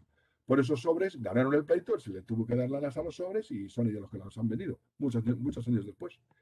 Llegamos al Apolo 16. En el Apolo 16 vemos a un sonriente comandante Young, que era parte de la tripulación del Apolo 10 que no bajaron a la Luna. Vemos a Mattingly, también muy contento, porque le bajaron del Apolo 13, pero voló a la Luna como piloto del módulo de mando del Apolo 16. Y vemos a Charles Duke, que era el padre de la niña de Sarampión, que fue, como les digo, el hombre más joven en pisar la Luna, con 36 años. Entre las anécdotas les contaré esto, el experimento AZMED. Esto es un experimento, los astronautas en sus informes decían que en el viaje de ida y de vuelta a la Luna notaban, incluso con los ojos cerrados, de vez en cuando fogonazos de luz en los ojos. Los ingenieros pensaron que podían ser partículas de alta energía de los rayos cósmicos que impactaban contra su retina. Diseñaron este experimento, que era un casco que detectaba esas partículas, y ellos lo que se ponían el casco, y cuando veían alguno de esos fogonazos, daban un pulsador y quedaba registrado el momento del fogonazo que había visto el astronauta, y al mismo tiempo quedaba registrado que en ese momento en este casco se había detectado una partícula de alta energía, y así se confirmó esa hipótesis. Charles Duke dejó una foto de su familia firmada por detrás con los datos en la Luna, entre sus objetos personales coló una foto de su familia y la dejó en la Luna, ahí está todavía. Otra anécdota es sobre el reloj. Hay mucha leyenda urbana sobre cómo se eligió el Omega Speedmaster como reloj oficial de los vuelos tripulados de la NASA, y fue por concurso público. Quedaron finalistas Omega, Rolex y Longines, y ganó finalmente Omega. Pero los astronautas se encontraban más cómodos con el Rolex, este modelo que ellos llamaban el Pepsi, porque tenía en la esfera los colores de Pepsi. Y bueno, pues como ven en las fotografías, a nivel personal, por dentro del traje, ellos utilizaban el Rolex Pepsi, la mayoría de ellos, casi todos. Luego, por fuera del traje, utilizaban el reloj oficial de la NASA. Aquí vemos el Omega Speedmaster. Pues lo llevaban casi todos, utilizaban los dos. Oficialmente, sobre el traje de astronauta, llevaban el Omega, que era el reloj oficial de NASA, pero de forma personal ellos utilizaban el Rolex, el modelo GMT Master, que es como se llama, aunque ellos le llamaban Pepsi. Insisto, llegamos a la última misión, el Apolo 17, disculpen por estos minutos que nos pasamos de la hora. Llegamos en el Apolo 17, bueno, pues vemos al comandante Eugene Cernan, que también participó en la misión del Apolo 10 que no aterrizó en la Luna. Vemos al piloto del módulo de mando, Ronald Evans, y a este sonriente Harrison Smith, que es el único científico que fue a la Luna, y por presión de los científicos estadounidenses, para que fuera un científico. Y de hecho era geólogo, trajo algunas muestras muy importantes, hizo descubrimientos muy importantes. No vamos a entrar en ellos ahora, no es el momento, pero fue muy importante que fuera a la Luna el señor Smith. Y este fue el primer vuelo en el que se hizo un lanzamiento nocturno de un vehículo tripulado, como ven en esta fotografía. Además tuvieron un problema, se les rompió un guardabarros, y el polvo que levantaba el rover lunar era enorme, le manchaba el traje, en fin, les impedía. Entonces hicieron la primera reparación de emergencia que se hizo en la Luna, fue precisamente con el guardabarros del rover lunar. Y termino esta charla pues con la frase que dijo precisamente Eugene Cernan en el momento de subirse al módulo lunar para regresar a la Tierra. De momento fue el último hombre que pisó la Luna. Esperemos que pronto con las misiones Artemisa veamos hombres y mujeres en la Luna de nuevo. Y su frase fue: nos vamos como vinimos y si Dios quiere volveremos, con paz y esperanza para toda la humanidad. Eso fue el 13 de diciembre del 72, y muchas gracias a todos ustedes por su paciencia escuchando esta charla. Muchas gracias. Muchas gracias a ti, ¿Tienen Eduardo. preguntas? Sí que tenemos preguntas. Te las voy a ir leyendo, ¿vale? Sí. Un Eh, segundito que voy a dejar de compartir, ¿no? vale, como quieras. O por si alguna pregunta tiene relación con... No, voy a dejar de compartir. ¿Eh? Vale, Muy bien, así pues se te ve. ¿Por qué era importante para Aldrin ser el primero en llegar a la Luna? por ego, mi opinión, pero por ego personal. O sea, él era un hombre, estaba sometido, era una familia muy exigente, toda la familia, todos los hermanos y el padre especialmente eran muy exigentes. Y como digo, Aldrin fue, fue piloto de combate, lo mismo que Armstrong, fue piloto de combate en la guerra de Corea, pero un piloto magnífico, o sea, derribó, no recuerdo el número, no sé si 6 o 8 MiG-16, o sea, fue o MiG, no que sé cuál era el modelo de MiG que había por entonces, pero era un hombre muy exigente y entonces él quería ser el número uno en todo. Y también en esto, que quería ser el primer hombre, además era consciente de que el primer hombre que pisara la luna pasaba la historia en todas las enciclopedias. A cualquier niño, bueno, cualquier niño, a cualquier niño un poquito mayor le preguntas y se lo enseñan en los colegios quién fue el primer hombre que pisó la luna. Lo mismo que se saben que quién descubrió América fue Cristóbal Colón, pues se sabe que el primer hombre que pisó la luna fue Neil Armstrong y él quería ser ese hombre. Y presionó mucho, tanto él, insisto, como su padre. Pero si tengo tiempo, pues explico por qué fue Armstrong. Hay mucha leyenda sobre si fue porque querían que fuera un hombre, un civil y no un militar, porque Armstrong había sido militar, había sido piloto de combate también en Corea y trabajaba como piloto de pruebas para el ejército americano, pero él ya era civil, pero no fue porque fuera civil. Fue sencillamente por el diseño del propio módulo lunar, tal y como estaban colocados.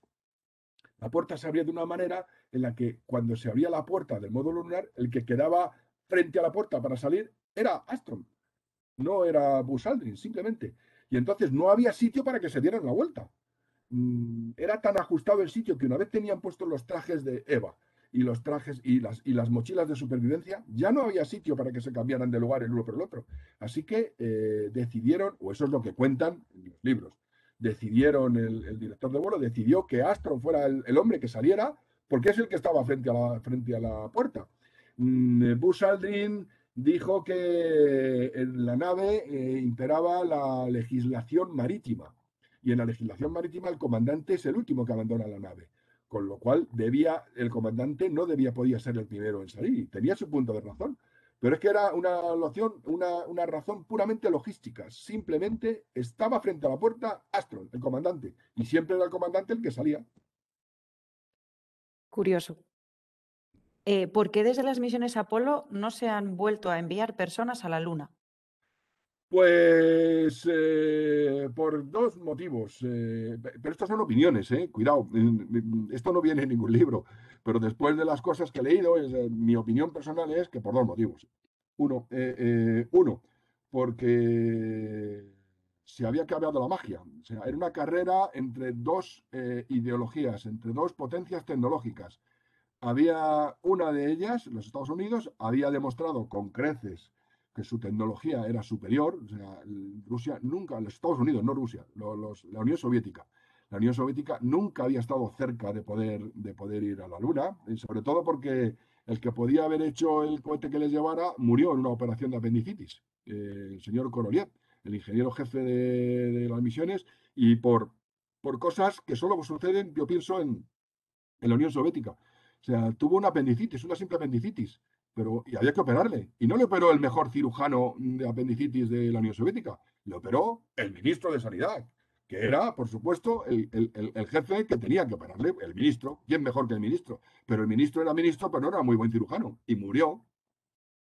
Y eso hizo que no consiguieran hacer un cohete que les llevara a la Luna. Entonces, primero, porque se acabó la competición. En una competición habían sobradamente ganado la competición tecnológica los Estados Unidos y ya no existía ese aliciente. Por otro lado, como lo digo, entramos en los años 70. No sé si recordaremos todos, en los primeros años 70, en el 73, fue una de las primeras crisis del petróleo. Hubo una crisis económica mundial. Eso fue la primera crisis que yo subí, pero era botones por entonces. Y ya como botones, en la empresa donde estaba, se sufrió la crisis económica. Éramos 3 botones y se quedó uno solo, que afortunadamente fui yo, pero, pero ya restringieron personal. Es decir, con esto lo que quiero decir es que se redujeron los presupuestos de NASA. Bajó el interés, como dije hace un rato, el interés de la opinión pública. La gente ya no se conectaba, no sabían qué hacer para conectarse, para llamar a la gente a que viera las retransmisiones televisivas de las misiones Apolo. La gente no se conectaba. Entonces todo eso, al mismo tiempo, equivocadamente, en mi opinión, se pensaba, y la experiencia lo demuestra, que ya se habían tirado las rocas, 300 kilos de rocas aproximadamente, ¿no? Y se pensaba que con eso ya se sabía todo de la Luna. Se iba a descubrir, se había descubierto todo, no había más cosas que descubrir. Cosa que, bueno, después sabemos que hay mucho, mucho que descubrir en la Luna y cosas importantes para también conocer la historia de la Tierra. Entonces, esa es mi opinión. Sí, cierto. Y yo la comparto. Luego, otra pregunta que está a lo mejor, bueno, esta te hará gracia. ¿Cómo es posible que la bandera se mueva si en la Luna no hay atmósfera cuando la No, clavan los no, astronautas? sí, no, no es cierto que la bandera se mueve. La bandera no flamea, que es lo que hace en la Tierra cuando el viento la mueve. La bandera va plegada, es de plástico, es un plástico rígido y lleva mucho tiempo plegada. Tú la desplegas y cuando la desplegas, por su motu propio, tiende a plegar. Coger cualquier cosa aquí en la Tierra, un póster, que lo tenéis enrollado y lo tenéis enrollado durante una semana. Cuando lo desenrolláis, no se queda plano. Tú lo sueltas y vuelve a enrollarse, sin que le empuje el viento. En tu habitación, sin que haya viento. El póster, pues eso es lo que pasa con la bandera. La bandera americana no flamea, no se mueve con el viento. Se mueve porque está plegada y cuando tú la desplegas, pues vuelve a su A su ser, posición sí, de a su... plegado. No, no vuelve, intenta volver a su posición de plegado. Mm. Hay una cosa curiosa sobre la bandera. La bandera tuvieron grandes dificultades en clavarla. Se pensaban que el regolito iba a permitir que se clavara y les costó muchísimo, no se clavaba, porque el regolito se compacta y es como ellos, también había miedo de que como hay una capa de polvo, el regolito es polvo, tan grande que se pudieran hundir ellos o se pudiera hundir la nave. Pero no pasaba nada de eso, porque se compacta y se pone duro. Entonces no podían clavarla.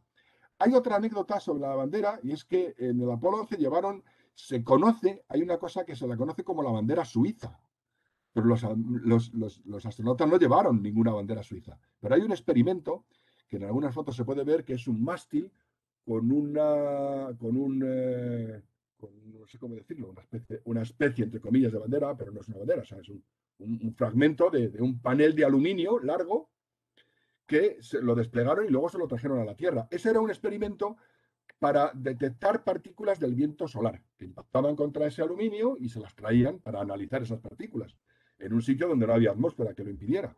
Como eso lo diseñaron en una universidad suiza, a ese experimento le llamaban coloquialmente la bandera suiza, porque parecía una bandera, pero no era una bandera.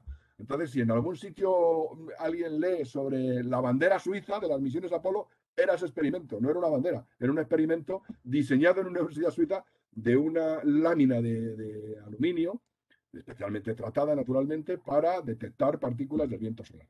Y esa es la bandera suiza. Más preguntas. Muy bien, siguiente pregunta. ¿Cómo evolucionaron las técnicas del peso y ligereza de materiales en las misiones, pasando de no llevar asientos en el módulo lunar del Apolo 11 hasta poder llevar rovers de desplazamiento en las misiones finales? No, no cambiaron vamos a ver, las misiones Apolo desarrollaron nuevos materiales y nuevas aleaciones mucho más resistentes y mucho más ligeras. Eso es correcto. Pero el que fuera un rover en las misiones 15, 16 y 17 no se debió a que desarrollaron materiales más ligeros. De hecho, los módulos lunares del 15, 16 y 17 tampoco llevaban asientos, ni iban también sobre correas. Pudieron llevar el rover lunar en las misiones 15, 16 y 17 porque eliminaron peso de otro sitio. ¿Y de dónde eliminaron peso? Pues vamos a ver. La arquitectura del vuelo a la Luna era una arquitectura en la cual, era una arquitectura en 8, como hemos visto en el Apolo 13. Era una arquitectura de tal manera que perdón, cuando la nave no volaba hacia la Luna, la nave volaba hacia un punto en el que se equilibran la gravedad de la Tierra y la gravedad de la Luna. En ese punto de equilibrio era donde volaba la nave, llevaba la energía hasta ese punto, un poquito más, simplemente para que si cuando llegaban a ese punto estaba la Luna, ellos empezaban a caer hacia la Luna atraídos por la gravedad de la Luna. Pero a ese punto llegaban casi con velocidad cero, casi. Bien, esa era la arquitectura inicial. Eso tenía algunos impedimentos, hacía que entraran siempre por el lado oeste de la Luna y girasen en este sentido y aparecían por detrás de la Luna, aparecían por el limbo este. Eso impedía que volaran en algunos sitios concretos. Cuando los ingenieros, después del Apolo 11, después del Apolo 10, 11, 12, 13 y 14, ya vieron que dominaban perfectamente el vuelo a la Luna y que sus cálculos no había errores y que todo era tal como habían previsto, pues cambiaron la arquitectura del vuelo. Entonces volaban directamente hasta la Luna. Eso hacía, porque ya confiaban en que sus cálculos de dirección y de corrección de vuelo hacia la Luna eran correctos. Eso hacía que pudieran ahorrar energía en el despegue. Entonces, ahorraban energía en el despegue, entonces ahorraban combustible, de hecho ahorraban en uno de los motores auxiliares de la segunda etapa. Todos esos ahorros de peso en el despegue les permitieron llevar el rover lunar, que pesaba 182 kilos, porque también era de una aleación muy ligera, les permitieron llevar más comida, más oxígeno, y a partir del Apolo 15, que estaban 3 días, eran misiones J, eran misiones de 3 días de estancia sobre la superficie lunar, hacían más paseos lunares y más larga la estancia, y todo eso era por el ahorro de peso en combustible y en un motor en el despegue. Ese era el ahorro de peso. No habían cambiado los materiales, había cambiado, y ese ahorro de peso en el despegue era gracias a que habían cambiado la arquitectura, es decir, el modo de llegar hasta la Luna, que a su vez era gracias a que ya los ingenieros habían cogido confianza en que sus cálculos eran después del Apolo, insisto, desde el Apolo 10 hasta el Apolo 14, todos los cálculos habían salido perfectos, tanto es así que no tenían, había previstas varios momentos para hacer corrección de vuelo, corrección de dirección hacia la Luna, y en las misiones Apolo, y prácticamente ninguna hacía correcciones, porque eran mínimas las desviaciones que había. Siguiente pregunta. Bueno, entra con un comentario. Mira, fantástico, enhorabuena y muchas gracias, Eduardo. Esta pregunta es amplia, pero en una frase, en tu opinión, ¿cuál es el futuro de las misiones tripuladas a la Luna y qué objetivos tendrán o deberían tener? Bueno, vamos por partes, como decía Jack el Destripador. Importancia de las misiones a la Luna. Para mí es fundamental. Para empezar, hay mucho que descubrir en la Luna. Y para eso, o sea, hay determinados descubrimientos que no se pueden hacer de forma robótica en la Luna. Y esos descubrimientos nos van a permitir, entre otras cosas, también conocer aspectos importantes sobre el origen de la Tierra. La semana que viene vamos a tener una charla sobre geología de la Luna, y entre otras cosas veremos que todavía hay hipótesis de cómo se formó la Luna. No hay nadie sabe al 100% con total seguridad cómo se formó la Luna. Entonces, y el cómo se formó la Luna también incide en conocer parte del origen de la Tierra. Es decir, hay muchas cosas que descubrir en la Luna a nivel científico. A nivel de aplicación día a día, pues vamos a ver, las misiones Apolo, que sin ir más lejos, se tradujeron en una gran inversión, pero una inversión que retornó a la sociedad. Es decir, se desarrollaron materiales, tecnologías y procedimientos importantísimos para nuestra vida actual. Es decir, todos tenemos un microondas en casa. Los microondas no se descubrieron, no se inventaron para las misiones Apolo, pero se miniaturizaron para las misiones Apolo. Los microondas antes de las misiones Apolo eran como un frigorífico de grande.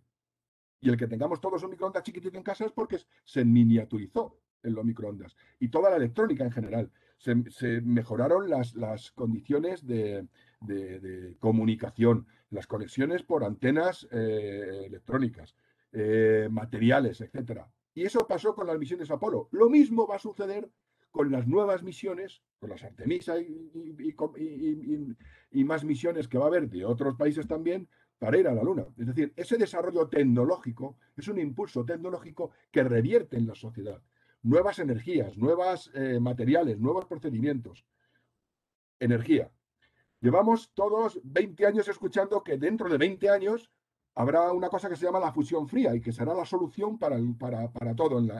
Será una fuente inocua de energía, será la forma de energía donde se produce la energía en las estrellas, que es la fusión nuclear en lugar de la fisión nuclear. Pero para eso hacen falta materiales que no se consiguen en la Tierra. Hay muy poca cantidad. Entre ellos, parece ser que con un isótopo que se llama helio 3 se va a conseguir de una vez el alcanzar la fusión fría, que posiblemente sea también una solución para el calentamiento global. Si con la fusión fría se eliminarán un montón de otras fuentes de energía que son contaminantes. ¿Para dónde tenemos helio 3 a tutiplén? Pues en el regolito lunar. ¿Por qué? Porque el helio 3 es uno de los isótopos que se forma en el Sol y viene con el viento solar. El viento solar viene, pero a nosotros no nos llega porque nuestro campo magnético desvía el viento solar y nos llegan cantidades mínimas de helio 3. En la Luna, que en parte de su recorrido alrededor de la Tierra pasa por nuestro campo magnético, pero la mayor parte del tiempo está fuera del campo magnético. Entonces sí le llega el viento solar y se va acumulando, lleva miles de millones de años acumulándose el helio 3 en el regolito, en el polvo de la superficie. Se supone que con un solo contenedor de regolito, la cantidad de helio 3 que tiene daría suficiente en una central, si se consiguiera la fusión fría, para toda la energía que consume Estados Unidos en un año. No digo nada. Estados Unidos consume casi la mitad de toda la energía del planeta. Pero por su desarrollo tecnológico y por sus empresas y por... Entonces, ¿por qué digo esto? Porque esto no es una suposición mía, es público en los medios chinos que uno de los motivos por los que China tiene interés en ir, y va, y ha ido, y ha traído ya muestras a la Luna, es para traer helio 3, insisto, estos son declaraciones de ingenieros chinos, para traer helio 3 para conseguir la fusión fría en China. Entonces, el futuro, yo auguro un futuro, creo que a partir de ahora, a partir de las misiones Artemisa, probablemente tengamos ya una estación orbital alrededor de la Luna permanentemente tripulada. Y el paso siguiente, entre otras cosas, porque también se habla de ir a Marte, y para ir a Marte es muy difícil ir desde la Tierra, o sea, despegar desde la Tierra. Seguramente se saldrá desde esa estación, desde la Gateway, que es como se va a llamar probablemente la estación tripulada alrededor de la Luna, en la que será una estación internacional. Participarán muchos países, liderados por quien tiene más tecnología, naturalmente, que es Estados Unidos, pero con la participación de muchos otros países. Y el paso siguiente será tener una estación sobre la superficie de la Luna, tripulada permanentemente, obteniendo recursos minerales, entre otros el helio 3. Entonces, ese es el futuro que yo auguro, que yo me imagino para los viajes a la Luna. Muchas gracias. Y ahora te voy a hacer dos comentarios. Ya no nos quedan más preguntas en nuestro chat. Y un comentario es: enhorabuena, Eduardo. Por más numerosos los minutos, se nos han hecho escasísimos y cortísimos. Gracias. Muchas gracias. Y otra persona nos dice: muchas gracias, muy interesante y ameno. Muchas gracias. Yo he tratado de ceñirme a la hora que habíamos hablado nosotros, pero me he pasado 8 minutillos. No sé cómo me pasa, que siempre me paso algunos minutos. Porque tiene muchas cosas que contar y en Pero poco bueno, muy tiempo. amables todos. Muchas gracias. Pues sí, queremos dar las gracias a todas las personas que se han conectado para escuchar tu charla, y también queremos darte las gracias a ti por habernos dedicado tu tiempo y por habernos contado todas estas cosas tan interesantes y tan amenas, como han dicho nuestros oyentes. Muchas gracias. Para mí es un privilegio y un honor que un centro como el Centro de Entrenamiento y Visitantes del MSCC cuente conmigo. Y para nosotros un honor que tú aceptes. También nos preguntan que ha sido fantástico y que si estará grabada para poder verla después. Sí, en principio estará grabada. Ya la compartiremos. Pues muchas gracias a todos. Bueno, pues muchísimas gracias y hasta otro momento. Hasta que nos podamos ver en nuestro centro de visitantes abierto de nuevo. Hasta Ahí te luego. pongas. Muchas gracias.